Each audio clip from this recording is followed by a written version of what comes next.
because with Saturday night's main event out of the way, the Royal Rumble, usually my favorite event of the year, is this Saturday from Riyadh, Saudi Arabia, with an earlier start time of 2 p.m. Eastern. The outdoor stadium that they have been building from scratch, it's either done or just about done. I saw the photos of what it looks like, and compared to what it looked like 3 weeks ago, it's pretty incredible what they were able to do in such a short period of time. I think it's supposed to fit somewhere around 30,000 people, so there'll be a lot of people there. I am sure WWE is being paid a hefty sum for the show, and maybe that's why this has been the worst promoted Royal Rumble in decades. Really, since the first couple they did, which had virtually no promotion whatsoever. And the first one wasn't even on pay-per-view. It was a TV special that they created to counter-program a Crockett pay-per-view. But the promotion for this show has been virtually non-existent. It's just been awful. We didn't even get anyone declaring for or talking about the Royal Rumble matches until Cody finally spoke up last week. And then that opened the floodgates for another, 10 or 12 people to declare on Raw Monday night. And as has been the case with the Rumble the last couple of years, we've got 4 matches announced. So let's run through them here, and I'll give my quick predictions as we go along. It's always a dangerous thing to do, given we still have 1 Raw and 1 SmackDown left to go, but what the hell. We'll start with the 30-woman Royal Rumble match. They're going to have to get creative with the full body suits so they don't all come out looking the same. It's going to be hard to tell them apart out there otherwise. The names that have declared so far, and I am recording this on Sunday, here are the names that have declared so far. Rhea Ripley, Io Sky, Liv Morgan, Roxanne Perez, Raquel Rodriguez, Bayley, Lyra Valkyria, Charlotte Flair, Alexa Bliss, Nia Jax, Lash Legend, Chelsea Green, Jordan Grace, Julia, Asuka, and Kairi Sane, who says that she will do everything in her power to make sure that Asuka wins. So I'm assuming Kairi is in and not just going to be out there in her corner. I believe Kairi is actually in the Rumble itself. Becky Lynch has not entered yet, but I'm assuming she will. I think we get AJ Lee as a surprise in the Rumble for sure. Maybe she eliminates Becky. She's so tiny, it's hard for me to envision AJ Lee eliminating anyone, but that's got to be the WrestleMania match, so it makes sense to get back to it here. Now, Thea Hale, Tatum Paxley, and Lola Vice from NXT, they're all featured on the billboard outside the venue in Saudi. So maybe it means nothing, but we'll see. Just keep those names in mind because they could potentially pop up as NXT surprises. I would have expected names like Blake Monroe and Sol Ruca to be surprise entrants. I'm still kind of expecting Sol Ruca to be in there. But I feel like with Liv and Roxanne and Raquel, there's going to be something that goes wrong, more so with Liv and Raquel, that leads to one of them eliminating the other. Because what would this world be without more drama within the Judgment Day, right? There always has to be drama within the Judgment Day. But I've got 4 names that I've settled on as the favorites to win. Jordan Grace is on my short list. She's not my pick to win, but she is in that top mix. I'd say that top 3 or 4 potential names to win. She has been heavily teased for an upcoming WWE Championship match with Jade Cargill, so much so that I think it'll happen before WrestleMania, but it's entirely possible that she could win the Rumble and then, call her shot against Jade at WrestleMania if let's say, certain other people who they want to put in there with Jade are not ready to come back. It's at least a possibility. So she's on my short list, as are Liv Morgan, Rhea Ripley, and probably Liv Morgan even more so now that she lost last night. But Liv Morgan, Rhea Ripley has to be in that mix. And the woman who I think will return and win the Royal Rumble, and that is Bianca Belair. She has been sorely missed, especially on that SmackDown side in that women's division. Ooh, boy. Boy, could they use her back. And it's hard to believe it's been almost a year with the finger, with the broken knuckle that she has been out for after that fucking great match, match of the year at WrestleMania that those 3 went out there and had. This would be a great place for her to come back, pick up a big win, and then do the Bianca and Jade match at WrestleMania, which I'm sure, if they had their way, that would be the match. Now, for some reason, Bianca, was not going to be back in time. There is still another big match, and they've kind of teased it a couple of times before, but they still haven't done it. They've been saving it. And it does make me wonder if they're saving it potentially for WrestleMania in the event that Bianca is not cleared in time, and that's Charlotte Flair. Because we're definitely going to get that match, I think, at some point. I see Charlotte really as the backup name. If Bianca can't come back, and then if you need to figure out a way to get Charlotte, that title match, she could always win, the Elimination Chamber. It's like she doesn't have to win the Royal Rumble to do it. I don't want her to win the Royal Rumble. She just won the Rumble last year. This would be what? This would be her third Rumble, I think, if she won. Yeah, we don't need to see that. But I'm picking Bianca Belair. I'm hopeful she'll be there, and if she is, then she's definitely going to win. AJ Styles. He puts his career on the line against the ring general, Gunther, looking to collect his third Infinity Stone after beating Goldberg and John Cena in their respective final matches. He is looking to make this AJ Styles' final match. They did an angle on Monday night where AJ wanted a rematch with Gunther after the controversy at the end of their first match. And Gunther really had no interest in it. He said, there's no incentive for me to say yes. But then he had a thought. He said, actually, that's not true. I will give you the rematch that you want, but you're going to have to put something on the line. And what you're going to have to put on the line is your career. All right? It's the idea that I've been telling you guys about. This is how I was hoping it would go, only in my head, they would be doing this for WrestleMania. So when I saw they were shooting this angle on Monday for the, potentially the Royal Rumble, I said, boy, that's odd. Why are they going to this so quickly? And it was like a show-long storyline. AJ had to think about it. He had to call his wife. And he told Adam Pearce towards the end of the show, he goes, I'm going to do it. I want the match. So it's official. Now, I saw that Styles, he tagged up with CM Punk in Brussels on one of the live events. And there was an image of them floating around online together in the ring. And I saw that picture and I'm like, man, it would be a sin not to get a CM Punk AJ Styles singles match this year before AJ hangs it up. Like we got that one last match with Punk and Cena last year. Punk and AJ, I can't remember if they did do it on TV at one point. I don't think they did. But I'm talking like a big match. It would be a sin not to get it. I would not even mind if it was a WrestleMania main event this year. Now, it may not be a match that would build towards the future or any story at all really beyond WrestleMania itself, but it would definitely be a WrestleMania caliber match, especially if Styles, let's say AJ just kept putting his career up in multiple matches, kind of like what Ric Flair did in 2008. But it doesn't even have to be a WrestleMania match. I mean, they could do it in Chicago at the Elimination Chamber, right? Unless Punk is defending his title inside the chamber this year. AJ winning the Rumble itself, should he end up in there? To me, that doesn't make much sense because he either loses and retires or he beats Gunther. And if he beats Gunther, he's not coming back out and winning the Royal Rumble too. If anything, Gunther losing to AJ Styles would make it a lot more likely that Gunther would be coming back out and winning the Royal Rumble. That would be the best way for him to get his heat back right away, but I don't think that's happening. I don't think Gunther is winning the Royal Rumble. But we got a potentially massive spoiler on this from, of all people, Shinsuke Nakamura, who I would like to think was like in the corner, like deceptively going, I'll get them back. I'll get them back for not allowing me to go to Tanahashi's last match. But I don't think this is something he would do, intentionally to in any way harm AJ Styles. But following their match last night, Nakamura posted a statement to Instagram about AJ. And in that post, and it was a long post, and I encourage you, it's already been taken down, but you can find, what he wrote, and you should read it. But this was a passage in that post. During last year's Australia tour at a house show in Melbourne, AJ gave a speech after the match. Listening to it, it was clear he was thanking the fans, but somehow it also felt like he was hinting that retirement might not be that far off.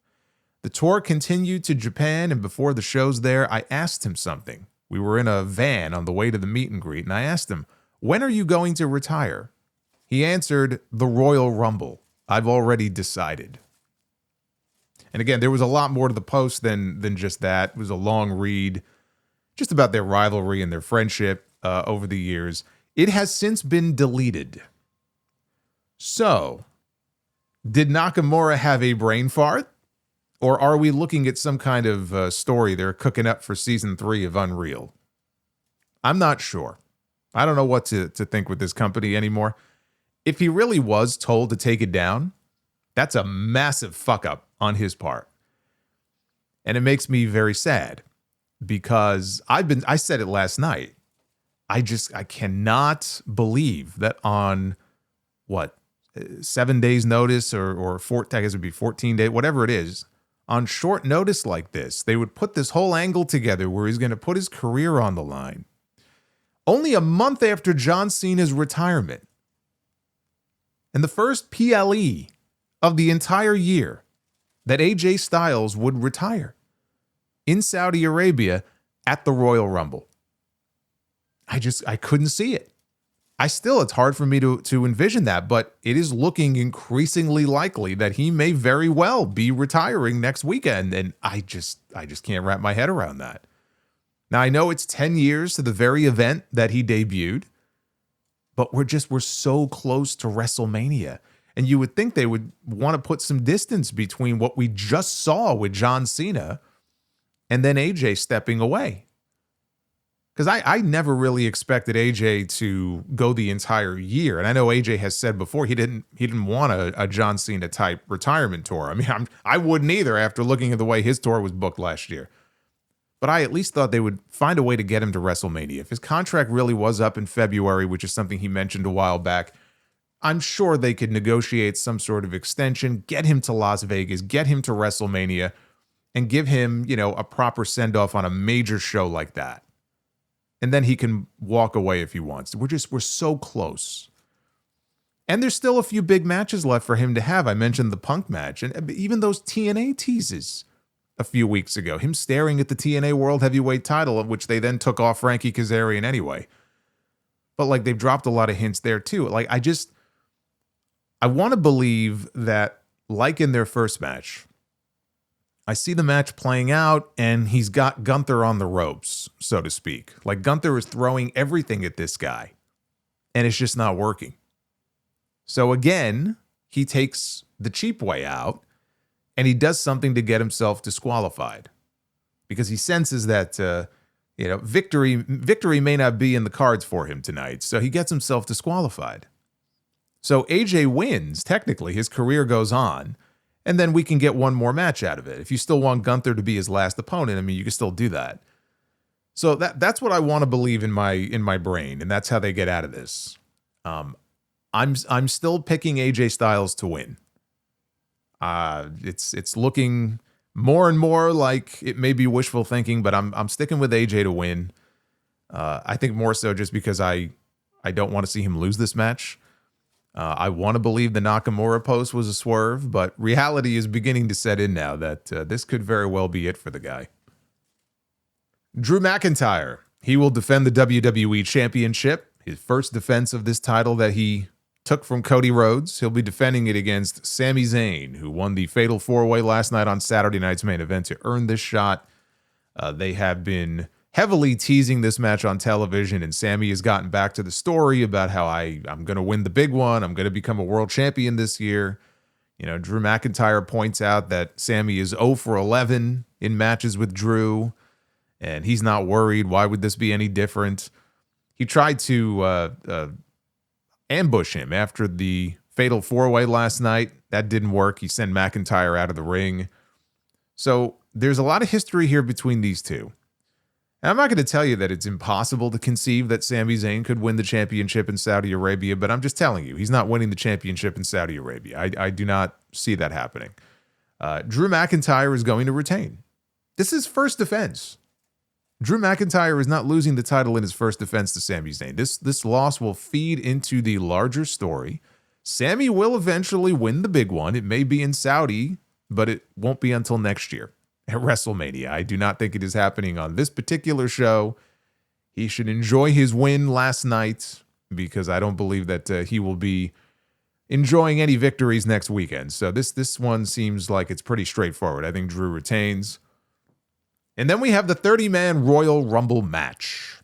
And declaring so far Cody Rhodes, Roman Reigns, who sent, actually, I take that back. He didn't send anything in. I said on Friday he could have at least sent in a video, like a social media video, declaring for the Royal Rumble. Didn't even do that. Instead, they put a graphic up on the screen, letting us know that Roman Reigns has declared for the Royal Rumble. Oh, gee. That's good to know. So he returned via graphic. So Roman Reigns will be in the Rumble. Gunther. And it's a little unclear because Gunther, in the promo with AJ on Monday, talked about not wanting to take the match with Styles because I don't want to pull double duty at the Rumble. And then he had that change of heart. So is he still going to pull double duty? I assume so. But we don't know that for a fact. But Gunther, Jey Uso, Solo Sikoa, Rey Mysterio, Dragon Lee, and Penta. So those are the only men's names that have been announced officially so far. Again, Gunther, I'm 50-50 on. Now, of course, you would expect all the members of the Vision to be in there. On Raw tomorrow night, Adam Pearce has invited Braun Breaker to show up in Toronto for a chat. Even though Pearce recently suspended him indefinitely, I think that chat is going to result in him being reinstated, but with a catch. And that catch is that Braun Breaker has to enter the Rumble in the number 1 spot. I think the Rumble is also where we get LA Knight back.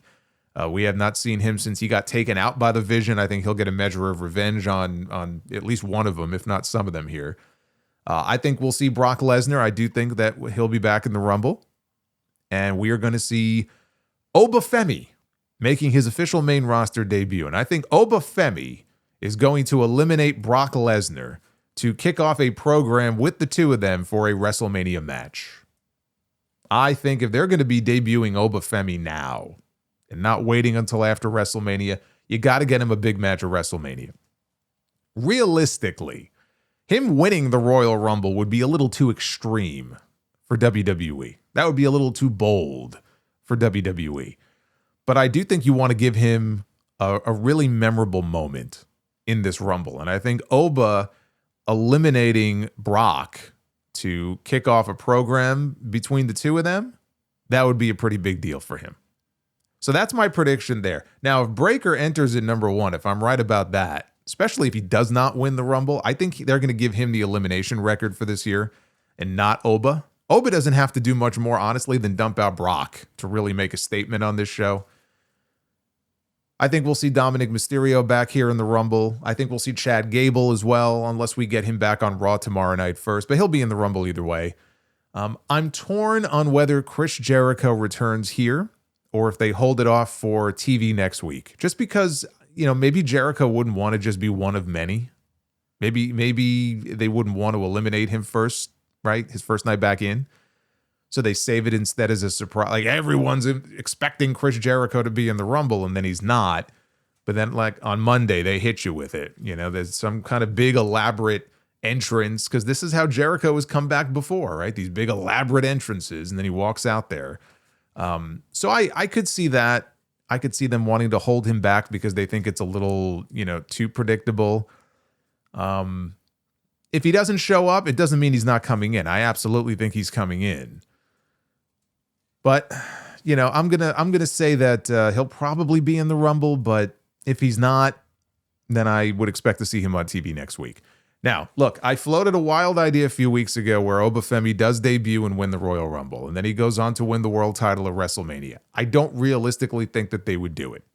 Now, he has also been, it's also been said that he's going to be landing on Monday Night Raw, which would mean that Oba would be challenging CM Punk, where, in my mind, Drew McIntyre would make more sense. So I don't see it happening. I would love to see it, but I don't see it happening. It would flip everything on its head and it would make a new star on day one. But these are predictions and not hopes and dreams, except for the AJ Styles match. But Oba is one of 7 names that I could see winning this Rumble, right? I had a much shorter list on the women's side. On the women's side, realistically to me, it's only 4 names. But here I got 7 potential names that could win the Rumble. And Oba, he's on the list. He's at the bottom of the list, but he's on the list. The other ones are, and don't laugh when I say this, okay? I don't want you to have a laughing fit, especially if you're out in public somewhere. LA Knight. There is at least a chance, right? Not a very good chance, but there is at least a chance that this is actually building to some kind of big moment for him. And they have kept him out with the idea that he'll make his grand return in the Royal Rumble, and maybe it'll even come down to him and Braun Breaker, and he'll be able to get that revenge on the Vision by eliminating them and winning the Royal Rumble, and then he can challenge the champion of his choosing, and we get CM Punk against LA Knight at WrestleMania. I know, it's like a fever dream, I know, but he's on my short list. He is on the list of potential winners here. Gunther. Gunther is another name. I don't see him winning, but you got to have him in the conversation. Jacob Fatu. Would love to see Jacob Fatu win the Royal Rumble. Braun Breaker. Has to be a favorite. Cody Rhodes. Has to be a favorite. Gonna win 3 Royal Rumbles in 4 years? I don't think so. I don't think so. If Cody is challenging for any title at WrestleMania, he can get there by winning the Elimination Chamber. Cody Rhodes winning 3 Royal Rumbles in 4 years would be overkill. It would be ridiculous. And then we have the man who ultimately, I do believe, is going to win the Royal Rumble. The OTC, Roman Reigns. And I know that's a very boring choice, but it's the choice that I'm going with. So basically, my predictions have not changed from Sound Off 945 at the beginning of this month, the prediction show. I picked Roman Reigns and Bianca Belair to win the Royal Rumbles. I'm sticking with those picks. I think Roman Reigns wins the Men's Rumble. I think Bianca Belair wins the Women's Rumble. Which would mean that we are looking at Roman Reigns challenging CM Punk or Drew McIntyre at WrestleMania. What that means for Cody Rhodes, he could go for whichever title Roman is not chasing, because one thing that I do not want to see at WrestleMania this year is Roman Reigns one-on-one with Cody Rhodes. We'll see that later this year when the Street Fighter movie comes out. Okay, you'll get your Cody and Roman match there. And based on what Dave Meltzer reported last week, Paul Levesque made the call to blow up plans for WrestleMania and to change plans for Cody Roman 3 and instead go with Drew McIntyre as the WWE champion heading into WrestleMania.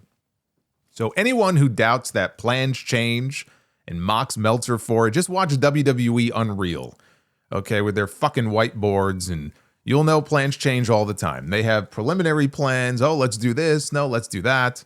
Of course, plans change all. Is it really all that unbelievable to think in this company of all places, especially under Vince, but even now, that plans change? Yes, plans change all the time. This would be one of those situations where I am very happy to see plans change. Now, the reason that Levesque supposedly made the decision is because he was worried that the fans would be fatigued from a third Cody and Roman match in 4 years. And yet, Bodyslam.net is reporting that as of this moment, as of right now, the plan for WrestleMania 42 is to have Drew McIntyre defend the WWE Championship against Cody Rhodes. And this is how you know that the Cody Roman quote-unquote fatigue excuse is just that. It is an excuse. It's not real. It's bullshit. Because if he's so worried about there being Cody and Roman fatigue, how the fuck do you justify running Drew McIntyre against Cody Rhodes for the 5th time since WrestlePalooza? Are you kidding me?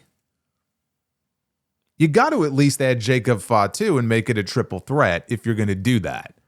That I can live with, and that was certainly the impression coming out of Saturday night's main event last night. Now, there's still a ways to go before we get to WrestleMania. Triple threat match, fine.